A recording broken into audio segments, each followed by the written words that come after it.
सभी भाइयों को सुबह की राम राम नमस्ते। और क्या आप स्वस्थ होंगे? होली के बाद आप स्वस्थ होंगे, आराम कर रहे हैं घरों में। तो आज मेरा ये संदेश है कि मैं आज पीर और मज़ारों की बात करता हूँ, जो कि पूरे इंडिया में या पूरे इंडियन सब कॉन्टिनेंट में फैली हुई हैं। अब मैं एक एक पीर के ऊपर आता हूँ। जो अर्थला का पीर है, जो गाज़ियाबाद में स्थित है, ये एक डाकू था, चोर था, जो कि हिंड नदी आर पार करने वाले को लूट लेता था। बाद में इसी पीर को अर्थला पीर का रूप दे दिया गया था। इसी तरह एक पीर गाज़ियाबाद रेलवे स्टेशन पर बना लिया गया था।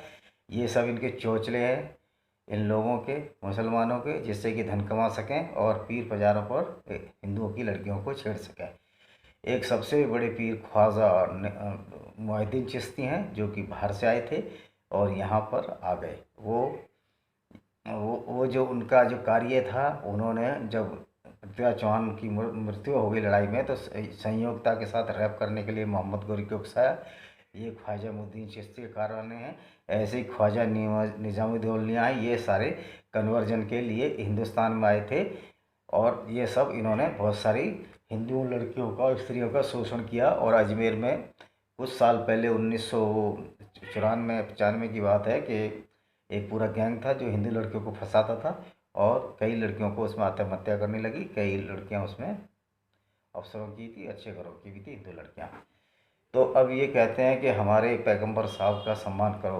कोई व्यक्ति अपने उस व्यक्ति का सम्मान कर सकता है जो कि काफिरों का कातिल हो, काफिरों की स्त्रियों के रेपिस्ट हो, या उनकी मदद करवाता हो रैप में, और उनको लूटता हो, फिरौती वसूलता हो।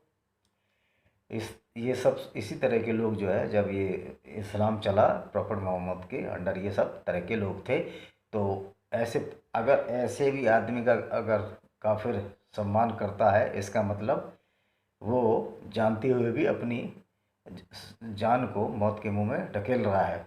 आपके आंखें बंद करने से ये नहीं हो जैसे कि कबूतर आँख बंद कर लेता है, बिल्ली मुझे नहीं देख रही, लेकिन ये लफंगे लुच्चे आपको हर समय देख रहे हैं, जो कि अपने कुरान पर आमादा है चलने पर, और पूरे संसार को एक युद्ध क्षेत्र में बदल दिया है। तो जब कुरान की आयतें ऐसी हैं, कुरान की आयतों से हेट स्पीच नहीं है, वो तो रिटिन हेट स्पीच है। अगर कमलेश तिवारी ने बोल दिया सच्चाई बोलने को हेट स्पीच कहें, तो हम सच्चाई को बताते रहेंगे। और ये कुरान की वही बात बता रहे हैं जो कुरान और हदीस में लिखा है। जैसे कि मोहम्मद साहब ने 53 साल के थे, 6 साल की आयशा से शादी की, और उन्होंने अपनी पुत्रवधू जायद की मिसिस को, जो कि उनका दत्तक पुत्र था, उसको कपड़े बदलते देख लिया, उससे शादी की। ये पुरोहितों के काम है, ये प्रॉफिट के काम है कि जिसको नंगा देख ले उसी के साथ शादी करें। इन्होंने 14 शादियाँ की, और राम से इनकी तुलना तो हो ही नहीं सकती। राम तो कंतव्यपरायण और स्त्रीपरायण थे।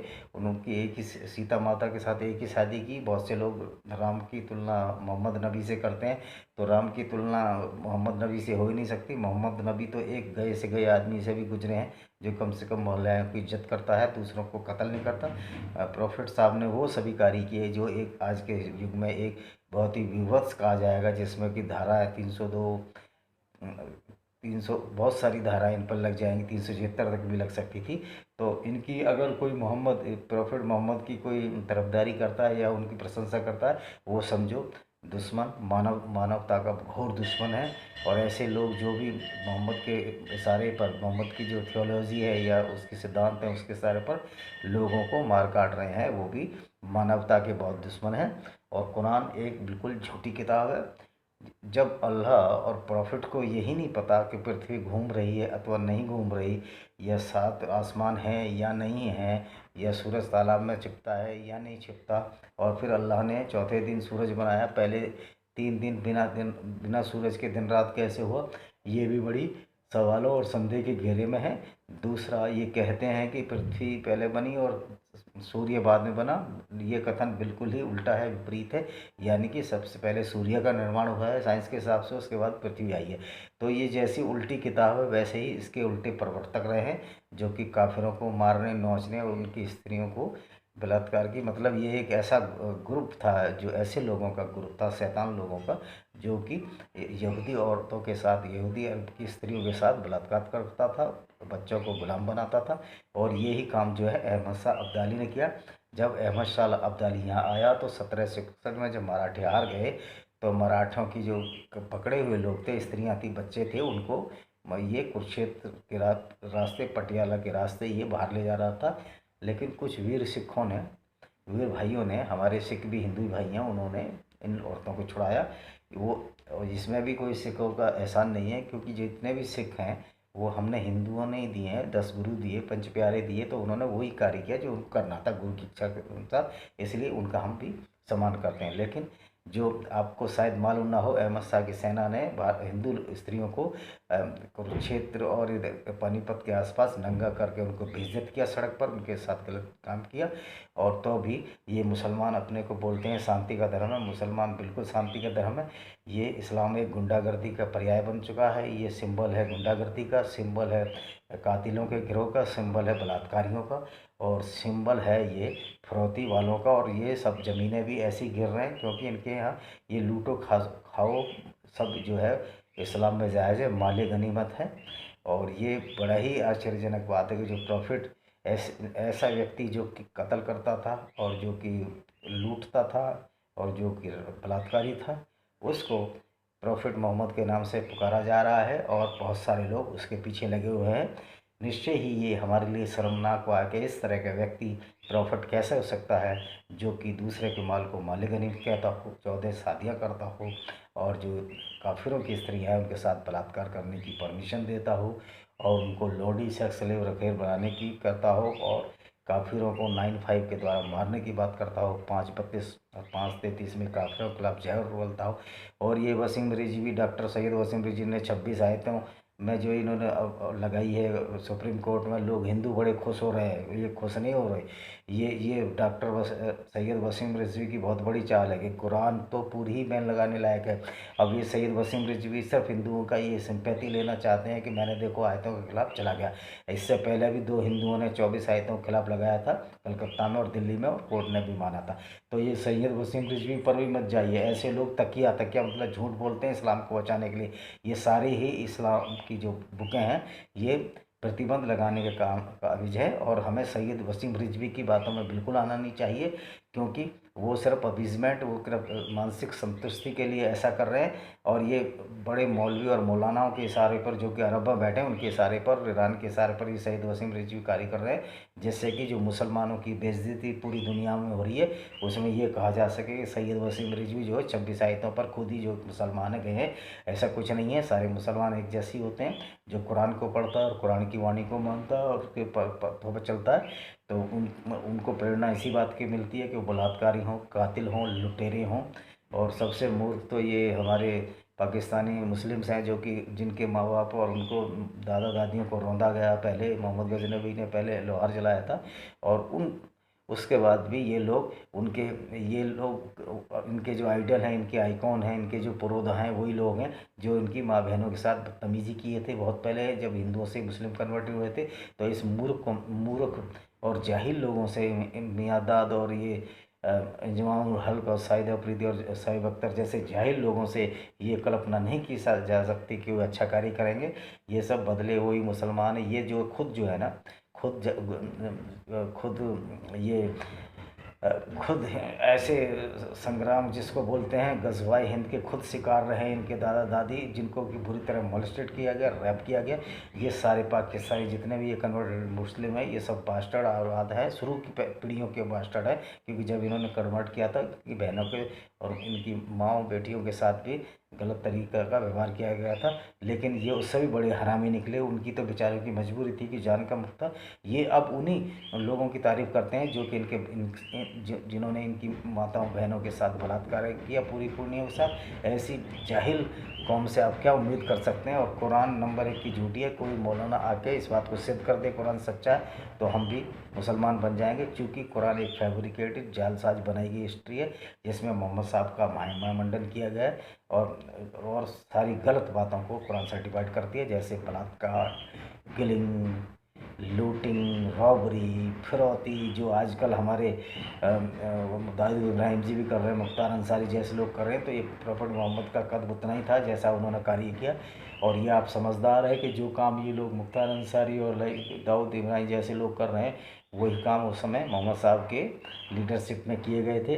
अब आप इनकी राम से कैसे तुलना कर सकते हैं? कार्य तो लगभग एक जैसे हैं। मैं अपने मुँह से नहीं बोलना चाहता, सब समझदार हैं, होशियार है, लेकिन एक इस बात का ध्यान रखिए, कुरान पर चलने वाले और कुरान को मानने वाले लोग कभी भी सच्चे नहीं हो सकते, क्योंकि कुरान में एक व्यवस्था है जिसको तकिया बोलते हैं। अगर काफिर को मारना है तो उसको धोखे से मार सकते हैं और धोखे से उसको कत्ल कर सके, ये सब तकिया में है। और झूठ बोलकर वहाँ से निकल भी सकते हैं कि हम सच्चे मुसलमान हैं। लेकिन कोई भी मुसलमान जो इस्लाम और कुरान पर चलता है एक अच्छा मानव हो ही नहीं सकता। वो एक सिर्फ दानव के समान है, क्योंकि वही किताब पढ़ रहा है कि जो दानवों जैसे कार्य करवाती रही है इनसे। मेरा यही है कि अब ये जो हिंदू मुस्लिम सिख ईसाई, ये गांधी जी नंबर 1 के दुरात्मा मूर्ख व्यक्ति था। उसको ये नहीं मालूम था कि कुरान में क्या लिखा है। वो खाली पॉलिटिक्स करता है नेहरू के लिए। मैं उसको दुरात्मा दुर्जन गांधी कहता हूँ। और वो लाखों करोड़ों हिंदुओं के कत्ल का वो गुनाहगार है। वो एक कायर और डरपोक था और झूठा भी था, क्योंकि उसने जब नेहरू का तीसरा स्थान आया तो उन्होंने कहा नहीं, नेहरू ही पीएम बनेंगे। और जब सुभाष चंद्र बोस कांग्रेस का अध्यक्ष पद जीते, उनसे ज़बरदस्ती तो इस्तीफा दिलवाया गया। इसका मतलब जो आदमी सच्चाई को स्वीकार नहीं करता वही नंबर 1 का झूठा है। ये सत्यवादी और कोई महात्मा नाम का भी नहीं था। वो लड़कियों नए नए प्रयोग करता था। वो भी एक सन की और दुरात्मा और पागल था, जिसको हमारे भारत के लोग ढो रहे हैं। कांग्रेस के कहने से कोई राष्ट्रपिता नहीं हो सकता। मैं महात्मा गांधी को महात्मा भी नहीं मानता, उसको दुरात्मा झूठा गांधी मानता हूँ और यही करता रहूँगा। और वो राष्ट्रपिता हमारे लिए नहीं है। ये थोपी हुई पार्टी कांग्रेस ने उनको थोप दिया। हम इस थोपी चीज़ को बिल्कुल स्वीकार करने वाले नहीं हैं। वैसे भी राष्ट्र जो महात्मा गांधी से पुराना है, तो राष्ट्रपिता तो हो ही नहीं सकता। राष्ट्रपुत्र हो सकता था, तो राष्ट्रपुत्र में भी उसकी बहुत गंदी छवि है। और ये सारी छवि, ये हिंदुओं का नंबर 1 का कातिल रहा है, ये हिंदुओं का दुश्मन रहा है। नुआखाली देख लो, मुपला देख लो। तो ये दुरात्मा महात्मा गांधी, भले पॉलिटिकल लोग, भले ही मोदी जी कहे कि वो हमारे लिए ट्रेलर है, वो कोई ट्रेलर वेलर नहीं है। वो वो जो उसमें दूरदर्शिता का अभाव था। और नाथूराम गॉडसे ने जो उसको गोली मारी थी, वो बिल्कुल ठीक किया था, क्योंकि 56 करोड़ रुपए हिंदुओं के से सबसे ज़्यादा नुकसान अगर हिंदुओं का किया है तो दुरात्मा गांधी ने किया है। मुलायम सिंह यादव, नीतीश कुमार और ये लालू यादव उसके बेटों ने, और ये मायावती और ममता बनर्जी, जितने भी हिंदू लीडर हैं, शरद पवार, इनका आप बहिष्कार कीजिए। इनको घरों में मत घुसने दीजिए, इनको गाँवों में। मैं महाराष्ट्र के लोगों से अपील करता हूँ कि शरद पवार की जाति मराठे के चंबल जाओ। मैं मराठों से भी अपील करता हूँ कि ऐसे शरद पवार को घरों में न जाने दें और ममता बनर्जी को भी बंगाल से खदेड़ें। और हम यूपी में तो हम कोशिश करेंगे कि मुलायम और यादव अखिलेश के जो सेना है हमारे, कम से कम हमारे 10-20 गाँवों में न घुस सके। समाजवादी का एक भी झंडा नहीं लगने दें, क्योंकि ये हिंदू लीडर जो है, सबसे बड़े दुश्मन हमारे कौन है? हिंदू लीडर है। दूसरे वो जो ब्राह्मण हैं, इन्होंने ऊंच नीच का जाल फैलाया और करोड़ों लोग जो कन्वर्ट हो गए। सबसे बड़े धोखेबाज वो ब्राह्मण, सो कॉल्ड ब्राह्मण रहे हैं। सारे ब्राह्मणों की बात नहीं करता। जो ऊंच नीच फैलाए वो सबसे ज़्यादा धोखेबाज, और वो मुसलमानों से भी बढ़ के उन्होंने नुकसान किया है हमारे धर्म का। और वो लोग भी नरक में जाने के समान है। और ऐसे निर्लज मूर्ख जो पैसे के लिए अपने धर्म का बलिदान किए, ऐसे ब्राह्मणों को मेरा ये श्राप है कि वो जाके सड़े मरें गलें। उन्होंने हिंदू धर्म को कुछ नहीं किया। वही हिंदू धर्म के सबसे बड़े दुरात्मा हैं। और मुसलमान और हिंदू ब्राह्मणों में जो कि ऊंच नीच का भेदभाव करते हैं, सारे ब्राह्मण नहीं, बहुत सारे रिफॉर्मिस्ट हुए हैं, जैसे दयानंद सरस्वती वगैरह, इनको हम नहीं देते। जो ब्राह्मण अपने को बहुत ऊंचा समझते हैं, वो ब्राह्मण भी वहीं से पेशाब करते हैं, वहीं से लैट्रिन करते हैं, वहीं से मुंह से बोलते हैं। पता नहीं वो ऊंचा कैसे हो गए।